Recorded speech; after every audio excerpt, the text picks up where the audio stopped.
What's going on, mi gente? Welcome on into this breaking news edition of Phillies Talk, as it has officially been announced, the moment that you've all been waiting for.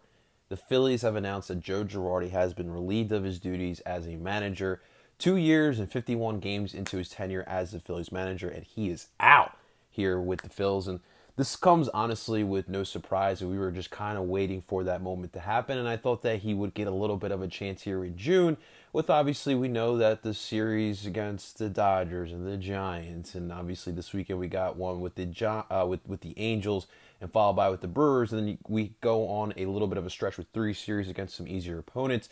But the Phillies decided today, on Friday, May 3rd, that they were going to relieve Joe Girardi. And here's the thing.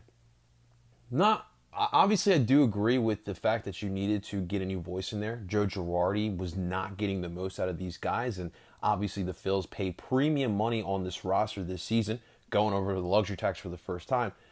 But my thing is, why was it announced here today on Friday when you have a three-game series against a tough Angels team, like Trout back in the city, instead of doing it on a Thursday morning where you had the day off? You could have had your interim manager get acclimated, get a game plan together, but now you have this situation going on the morning of a three-game series with the Angels, and you need to get back onto the rhythm of things. So I do think that this was the right move. I think that Joe, in this situation, I think that time has gone past him, and this happens all the time. And we're seeing this right now with the Sixers and Doc Rivers, and I think this is the same situation with the Phillies and Joe Girardi. Now, with every firing of every coach, like to me, Joe, he just wasn't ready for the situation. And I do think, like I mentioned, I think that time has gone past him. I think the game has changed as well. And I don't think that he was suited for this job. But I do hate seeing guys get fired. Like, at the end of the day, I'm a human being. Joe Girardi is also a human being. And he just lost a job. And now he thought he was going to spend a couple years here in the area. Now he's got to find a new gig. He's got to figure out what he's going to do with the rest of his these next couple of years. And obviously, there was a contract. His contract was up after this year, so he was battling for a contract. So maybe a lot of the moves that you did see Joe Girardi make was out of desperation because he did not want to lose his job. But I do feel for Joe. I do hope nothing but the best for him. What's next for Joe Girardi? I don't know. I don't. I honestly don't see him becoming a manager again. We have seen him in TV before the Phils. But look, when I look at Joe Girardi as a whole, the reason why I say I think time has gone past him, like I look at his previous two jobs where he's had success. Obviously, he won a World Series with the New York Yankees, but when you look at the payroll, some of the players that he had on that roster, I mean, dude, it's like some legendary Hall of Fame players. He had the best closer in the game as well, one of the best, if not the best shortstop in the game as well. So it makes it a little bit easier. And then before that, look, he had the Marlins, which at the time had the lowest payroll in baseball, and he almost took them to the playoffs, and that's where you saw him winning the NL Manager of the Year. But, dude, the Marlins, we all know this, and I think it's even true to this day. They know how to develop players. They know how to get good players into the majors. They just don't know how to keep them. So Joe had to work with some quality players. You just had to get them to believe, and he was obviously a young manager at the time. So, like I said, I do think that time has passed him. And I think the main issue is when you're looking at Joe with the Phillies, here are the main issues. Obviously, the pitching, the managing of the pitching, and particularly the bullpen. We talked about it earlier this week with Ranger Suarez going up against the Giants, and he decides to pull him 4 1/3 innings pitch because he had 100 pitches already on the docket, and he puts in Nick Nelson in a situation with two guys on base with one out. That's a tough spot for Nick Nelson. And his love for former Yankees is quite ridiculous. David Robertson, Nick Nelson, Didi Gregorius. You gotta stop with that Yankee bias, and he never really did. And I really did think that did affect him. But just putting bullpen pieces in the wrong spot and not understanding what you have in your bullpen. Like, we all know this bullpen is garbage. We all know that, Joe. But you have to work with what you got, right? And so we talked about it earlier.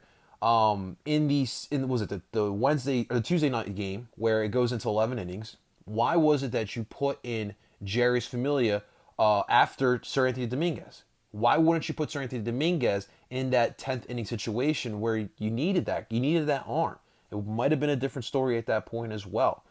And obviously, We went into the season knowing that the defense was going to be a problem, bullpen was going to be a problem, but we thought that because of the starting pitching, the rotation, and more importantly, the money that was put into these bats, we thought that that all would change as well. And unfortunately, that didn't happen. And just seems like this team overall, especially at the plate, seemed lifeless. There's no energy. There's no enthusiasm. There's no swagger. It's something we've talked about a lot. When you go up against the Mets, those guys are obviously feeling themselves. They're running away with the NL East. They're one of the best teams in baseball. But you see the way they're playing and with the emotions and the swagger that they're playing with. And yet the Phillies do not have that. And a lot of that goes back onto Joe Girardi. And when you hear Dave Dombrowski and his closing statements about Joe, this team needs a new voice. And that's what this front office felt. The 22 and 29 through June is not okay. And we talked about it. Memorial Day is the starting point for a baseball season. You get the ball rolling, you get acclimated, you get through the cold months of the beginning of the season, but now in June, Memorial Day, put yourself in a situation because now you got to get the ball rolling. Obviously, it's a long season, so you got to keep that in mind. Stamina is important, but at this point, if this situation was going to continue going, screw the division. We've talked about this. Screw the division. Let's worry about getting to the playoffs. With the money you spent, you have to make the playoffs. And my concern is still there. Like, if they make the playoffs, what will this team do? I'm still concerned about that because I don't see this team beating any team in a wild card situation. But we'll see. Rob Thompson comes in. He's going to replace Joe. And obviously his goal is to create a spark. But unfortunately, I'm not too optimistic about this because Rob is Joe's dude. He was Joe's right-hand man since 2008. He was a bench coach for the Yankees. Obviously came here in 2018. I think he spent a season with Gabe Kapler or 2 seasons with Gabe Kapler. And then obviously he reunited with his man Joe Girardi. And what can Rob do? Can Rob create a spark with this team? And can he make the right decisions? In late game situations, can he make the right decisions where Joe could not complete it, cannot get the job done? Joe's nonchalant attitude really affected this team. That nonchalant attitude is just not what this team needed. Screw the fans. I know the fans want the Larry Bowa type to scream, and when you go 0 for 3 in a game and you just struck out for the second time, like AKA Kyle Schwarber, this fan base wants that manager to get in their face and just snarl like, "What the hell are you doing?" That doesn't always work.